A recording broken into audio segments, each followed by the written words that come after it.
Hello and welcome to Your Government in Action, a presentation of Bahamas Information Services. I'm Carissa Williamson. The Davis administration announced a major deal to resuscitate Grand Bahama's economy and put in motion plans to increase the economic growth of Grand Bahama. After years of hardship, the news is a redemption song for Grand Bahamians patiently waiting their turn to celebrate, and celebrate they did as they watched their maiden ship come in. More from our Shakara Trot. On Thursday, scores of Bahamians, international guests, media, and officials filled Salon 2 of the Grand Lucayan Resort for the official signing of the Heads of Agreement between the government and Ancient Waters Bahamas Limited, a subsidiary of Concord Wilshire Capital. The deal marks a major step in revitalizing Grand Bahama, long plagued by economic struggles and natural disasters. More than 1,800 jobs will be created during the construction, and about 1,750 permanent jobs when the development is fully up and running.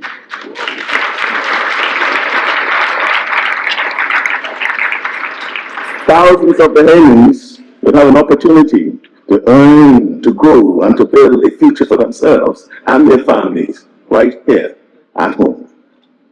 We have said clearly, Bahamians must be at the center of this.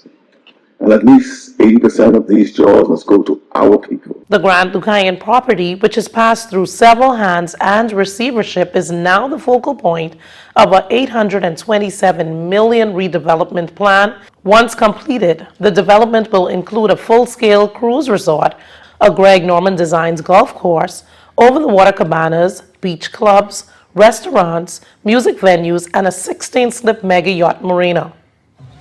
The Prime Minister called it a silver lining moment for Grand Bahama, and one that he says will deliver lasting change, led by the strength, talent, and determination of its people. We have faced economic downturns and the strongest storms in nature's arsenal. Yet no matter the force of devastation, when the waters recede, the people of Grand Bahama rise. And I built my law practice in Grand Bahama. I served here as a magistrate. I lived here, worked here, and my eldest child was born in Grand Bahama. I put it another way, I became a father in Grand Bahama. I didn't just pass through, I did make a life here. So when people try to suggest I don't belong to this place, they're not talking the facts. They're trying to play small politics. There's something much bigger than that. Because in the end, leadership isn't about where you live, it's about what you leave behind and intend to leave behind. I intend to leave behind real results for the people of Grand Bahama.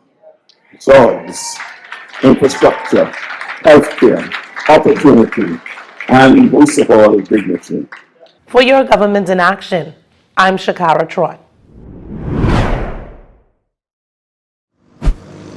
Meanwhile, Deputy Prime Minister and Minister of Tourism, Investments and Aviation, the Honorable I. Chester Cooper, said that the redevelopment of the Grand Lucayan Resort, in addition to other recent signed agreements for the island, totaling up to $3 billion in foreign direct investments, can help to push Grand Bahama to its former role as the country's lead in tourism and industrial sectors dating back to the 1970s. Our Matt Mora has more.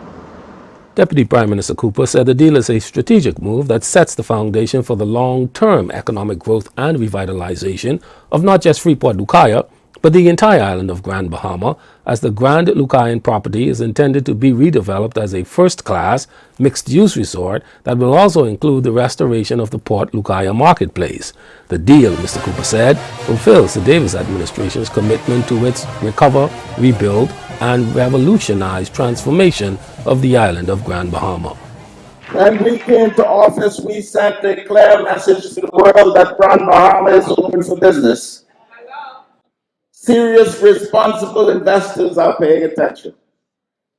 And we have been boasting about $2 billion of new foreign direct investments for Grand Bahama. I feel so proud to tell you today that we've increased it by 50% and we're now at $3 billion. We committed in our blueprints for change that we would recover, rebuild, and revolutionize, and today is the beginning of an incredible transformation. With patience and steady hands, we will transform the island of Grand Bahama. We're committed to the people, to the entrepreneurs, as I've said, and our Prime Minister, as you know, our cabinet colleagues, the Tourism Development Corporation, the SPDC, the Bahamas Development Bank, all agencies of government stand ready, hand in hand, to ensure that we will empower Grand Bahama.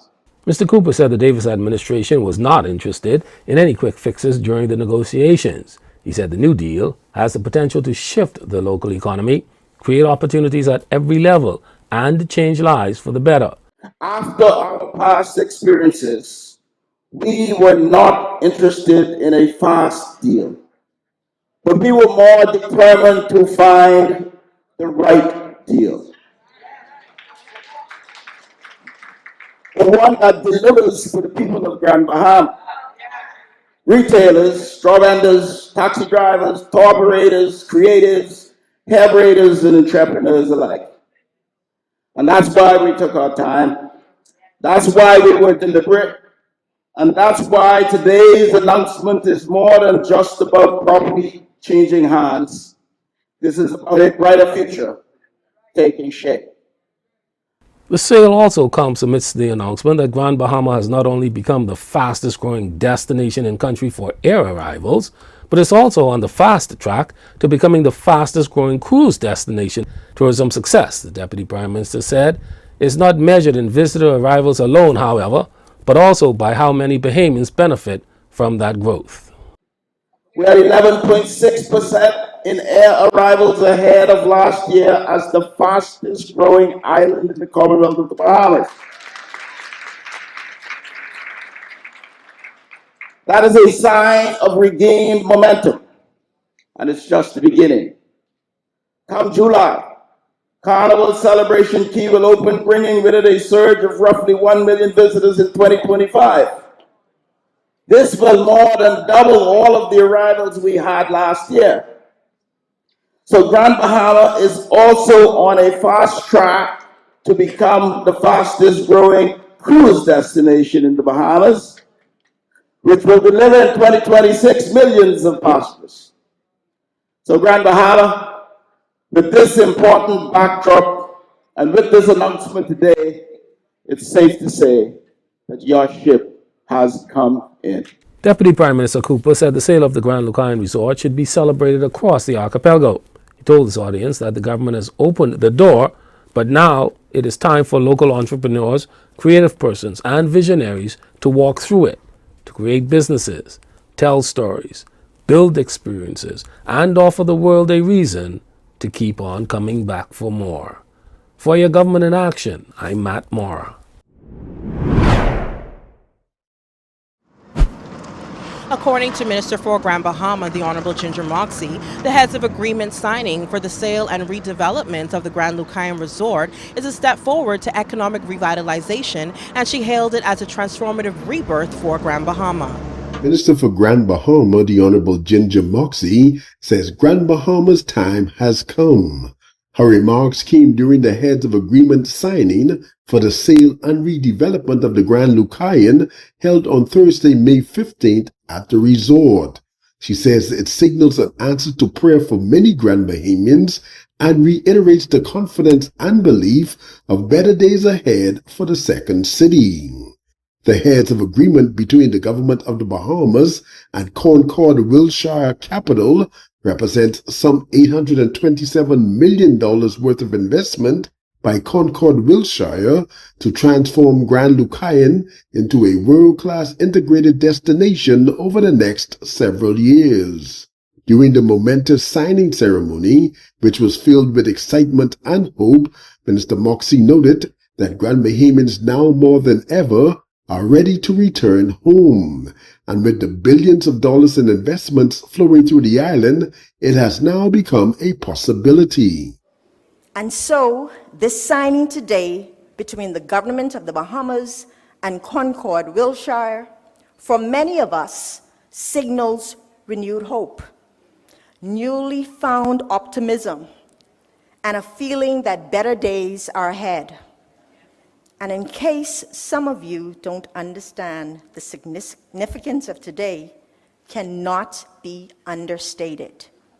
You see, this resort served for decades as the heartbeat of tourism on this island, where there's a magnificent beach and casino and shopping, diving, yachting, and golfing, the complete experience.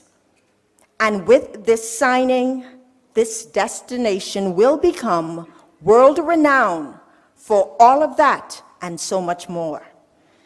The redevelopment of this iconic property will stimulate jobs, create more opportunities for local businesses and entrepreneurs, generate new developments in the hospitality, retail, and real estate sectors, increase heads and beds, and breathe new life into our island.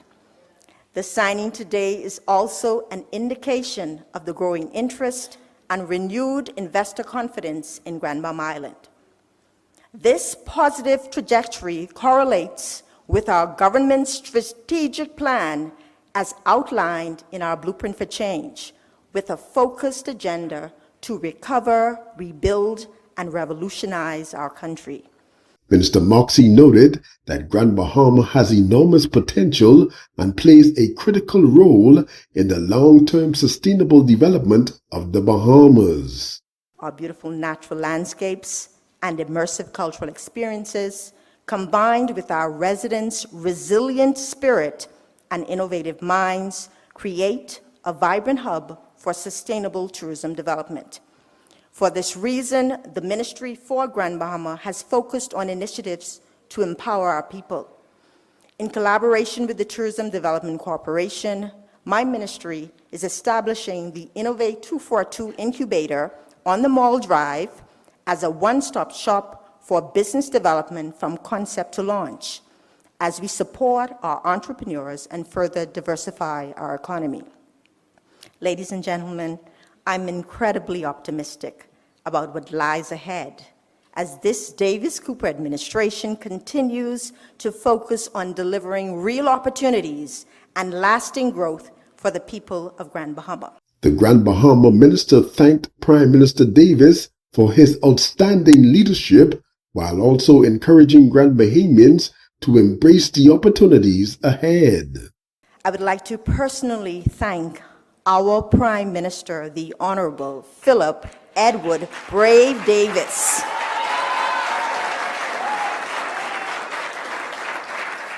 for his steadfast commitment and dedication to not only this project, but for leading his administration in dealing with the big challenges, addressing legacy issues, and most importantly, consistently demonstrating compassion for our people.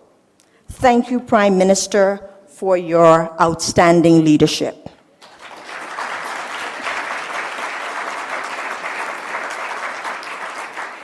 And to Grand Bahamians and residents throughout our island, I encourage you to embrace the opportunities that the many developments have created, whether through skills training, entrepreneurship, or community engagement. This is your chance to contribute to shaping the next chapter of our island story. Let us support this new era of growth and work together to ensure that everyone feels the benefits of this development. Let today be a symbol of national renewal and sustainable progress for all Bahamians. And to you, my fellow Grand Bahamians, we are resilient people. We have weathered many storms, many setbacks, but today, our time has come. It is happening. Grand Bahama has finally bounced back. For your government in action, I'm Andrew Coakley.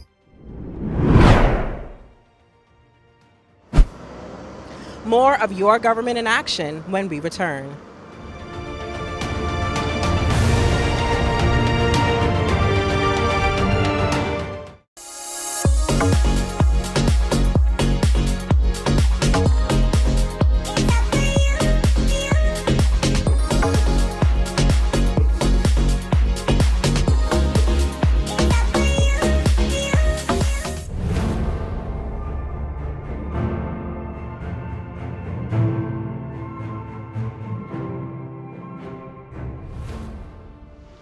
Welcome back.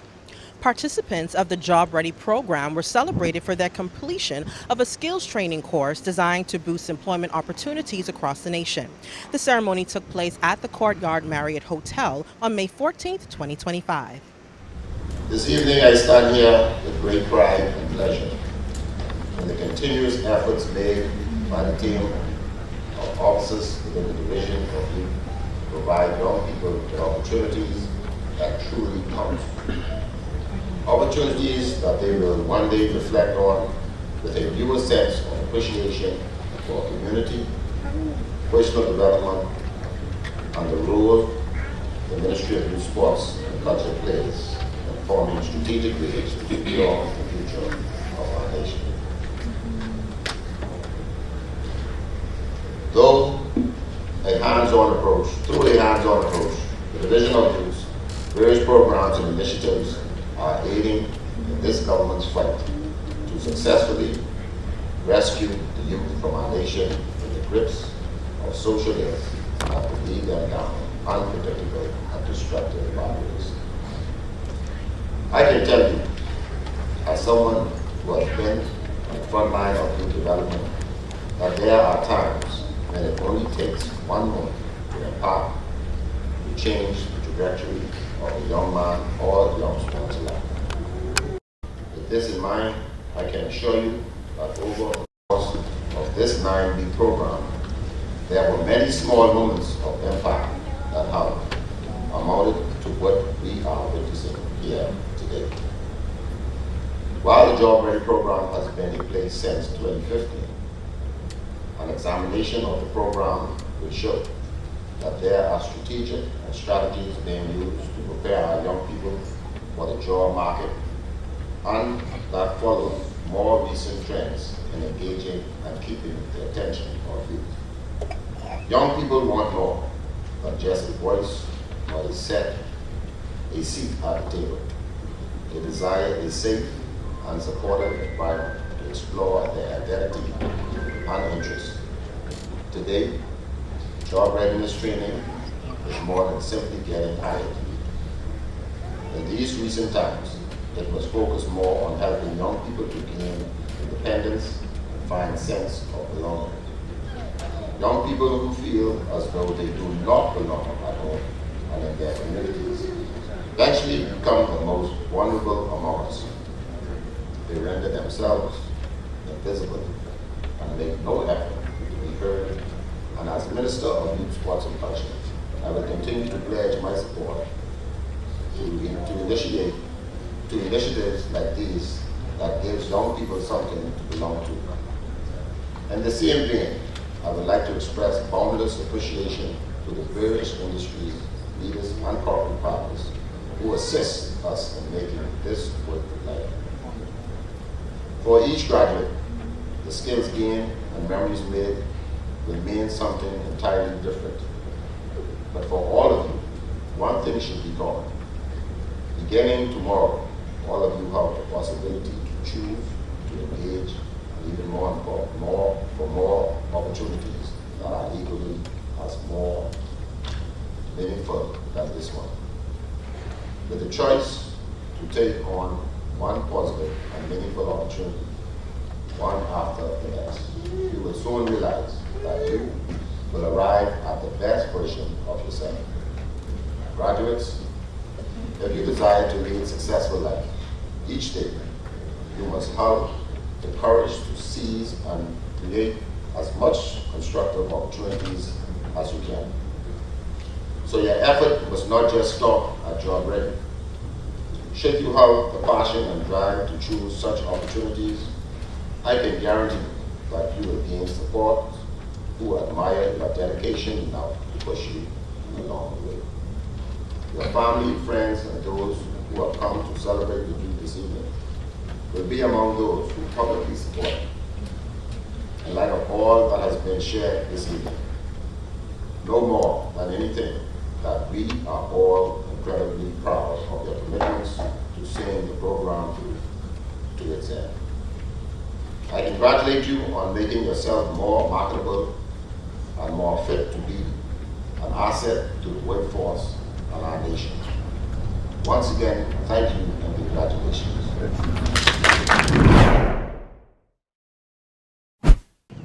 As a part of National Boys Week, the Bahamas Crisis Center hosted a boys symposium at the Paul Farquharson Conference Center on May 15, 2025. The symposium focused on addressing the emotional and sexual well-being of the young boy.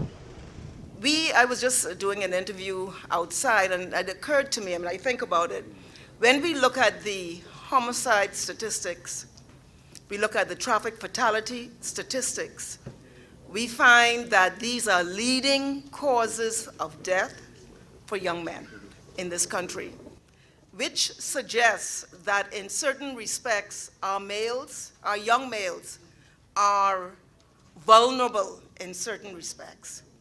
Now, this bothers me because everything that we see and know about our young men in this country, they are incredible resources. They're intelligent, they're creative, they are productive, and to learn that many of them are falling in circumstances that cut short their potential, it is heartbreaking.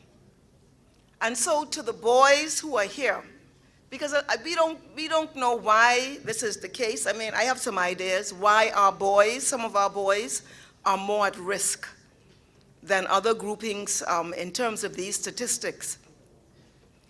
Some of it is historic. Some of it is cultural, how boys see themselves, how males see themselves, what is a man, how a man look, what a man does do. And a lot of it is the social conditions that exist that affect or influence outcomes with some of our young men. So I want to challenge the boys who are here. I want to say to you, look in the mirror. First of all, when you look, I want you to know you're seeing a really good-looking young man. Okay? I want you to see that first. But secondly, I want you to see someone who, despite the challenges that many face, and I know some do, trust me, in the seat that I have, it's unbelievable what some young people face. Despite the challenges that you face, or what someone may make you think about yourself, or how you feel because of something else, I want you to see in yourself someone, young people, S.C. McPherson, I want you to see E.P. Roberts, Simpson Penn, what's the school right here? Jordan Prince William. I leave anyone out? D.W. Davis. I could forget D.W. Davis. D.W. Davis. I want all of you boys, when you look in the mirror, to see someone that God planted on this earth who is filled with potential. And the road might not be straight. You might say, why the road ain't straight? But I want you, despite the fact that the road may not be straight for you, to lean on the support that you have around you in your church, in your school, your guidance counselors, your mentors. Lean on them. We all got to lean on somebody sometime. We all have to. Lean on them and lean on your strength, who you are and what you are. And develop all that you are, all the potential that God has put in you. You're powerhouses. The young men in this room are powerhouses. Say, I'm a powerhouse. No, man, y'all sound like red blanket. I am a powerhouse. I am a powerhouse. Yes, you are. Yes, you are. Enjoy this seminar. Thank you, Dr. Sandra Dean Patterson, for your continued advocacy, your continued work in the vineyard from day one. Even when it was just you one, now you got a whole team. But you continue to push and to raise awareness and to enlighten a population that didn't want to face some things about who we are. Well, now, look at that plane. So we go to the meat of the matter. Young men, I want you to do well. You know that I come to your schools, I believe in you, and I want you to be all that you can be, no matter what you face. You keep pushing.